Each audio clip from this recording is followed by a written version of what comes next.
Over thinking سے کیسے بچیں؟ یہ ایک بہت اہم مسئلہ ہے جو آج کل ہر ایک کو جو ہے وہ لاحق ہے۔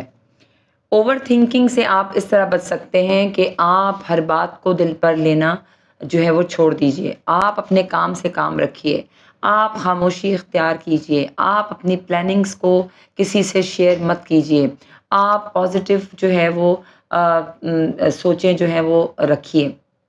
آپ جو ہے اپنے آپ کو ہر وقت مصروف رکھنے کی کوشش کیجئے، فضول جو ہے وہ آپ بالکل بھی مت رہیں۔ آپ جو ہے وہ اگر آپ کو آپ کے اندر صلاحیت ہے لکھنے لکھانے کی، تو آپ اپنی توجہ جو ہے وہ لکھانے کی طرف مائل کیجئے۔ آپ جو ہے وہ ڈائری لکھنے کی عادت کو اپنا لیجئے کہ جب آپ رات کو سونے لگیں تو پورے دن کی جو بھی باتیں آپ کے دماغ میں ہوں وہ آپ اپنی ڈائری میں لکھ لیجئے۔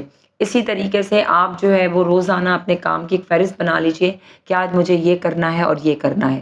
آپ اپنے دماغ کو اتنی مہلت ہی نہ دیں کہ اس میں جو ہے وہ کوئی فضول چیز، فضول بات جو ہے وہ آئے۔ تو آپ اس طرح اوور تھنکنگ سے جو ہے وہ انشاءاللہ بچ بھی جائیں گے، اور آپ دیکھیں گے کہ آپ کی ذہنی صحت اور صلاحیت دونوں بہترین ہو جائیں گے۔ ضرور سوچئے گا۔